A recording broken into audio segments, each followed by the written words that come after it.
கிறிஸ்துவுக்குள் பிரியமான சகோதர சகோதரிகளே, இயேசு கிறிஸ்துவின் இனிதான நாமத்தில் உங்கள் அனைவருக்கும் என் அன்பின் வாழ்த்துக்கள். இன்றைய தினம் உங்களுக்காக கொடுக்கப்பட்ட வேத வசனம் எசேக்கியேல் 28ஆம் அதிகாரம் 5-17 வசனங்கள். உன் வியாபாரத்தினாலும் உன் மகா ஞானத்தினாலும் உன் பொருளை பெருக பண்ணினாய். உன் இருதயம் உன் செல்வத்தினால் மேட்டிமையாயிற்று. உன் அழகினால் உன் இருதயம் மேட்டிமையாயிற்று.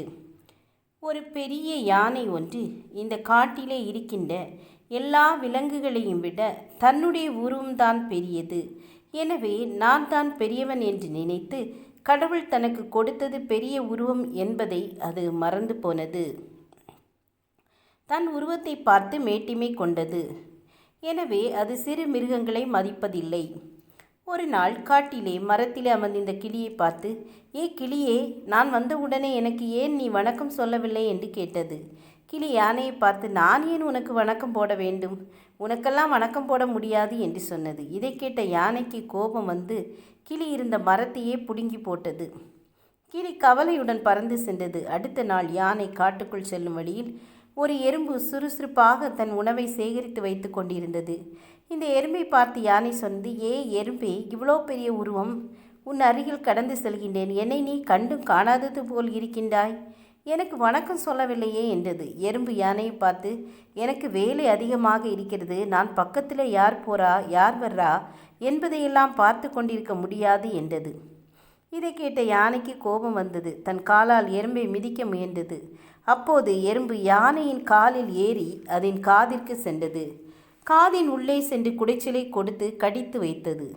அப்போதுதான் யானைக்கு புத்தி வந்தது. சின்ன எறும்பு என்று அதை உதாசீனப்படுத்தி விட்டோமே என்று எறும்பிடம் மன்னிப்பு கேட்டது. அதன் பின்பு எந்த சிறிய விலங்கையும் யானை சிறுமைப்படுத்துவதில்லை. நான் பெரிய உருவம் என்னும் மனமேட்டிமையை அன்றே யானை விட்டுவிட்டது. எசேக்கியேல் 28ஆம் அதிகாரம் தீருவுக்கும் சீதோனுக்கும் அதிபதியாக இருந்தவர்களை கர்த்தர் நியாயம் தீர்ப்பதை விவரிக்கிறது. தீருவின் அதிபதிக்கும் சீதோனின் அதிபதிக்கும் பிசாசானவன் மேட்டிமையான மனதை கொடுத்து ஆட்சி செய்து வந்தான்.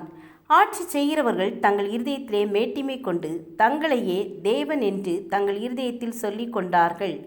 எனவே கர்த்தர் எசேக்கியேல் தீர்க்கதரிசி மூலமாக தீருவையும் சீதோனையும் ஆளுகிறவர்களை பார்த்து, உன் இருதயத்தை தேவனின் இருதயத்தைப் போல் ஆக்கினாலும் நீ மனுஷனே அல்லாமல் தேவன் அல்ல என்று கூறினார்.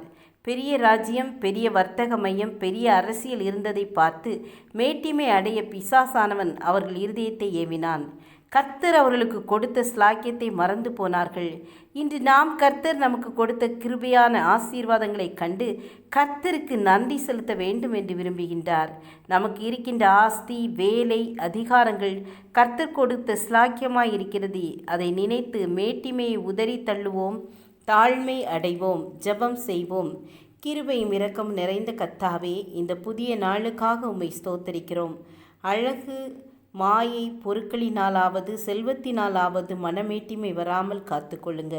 தாழ்மையை தாருங்க. இயேசுவின் நாமத்தில் பிதாவே, ஆமேன், ஆமேன். God bless you.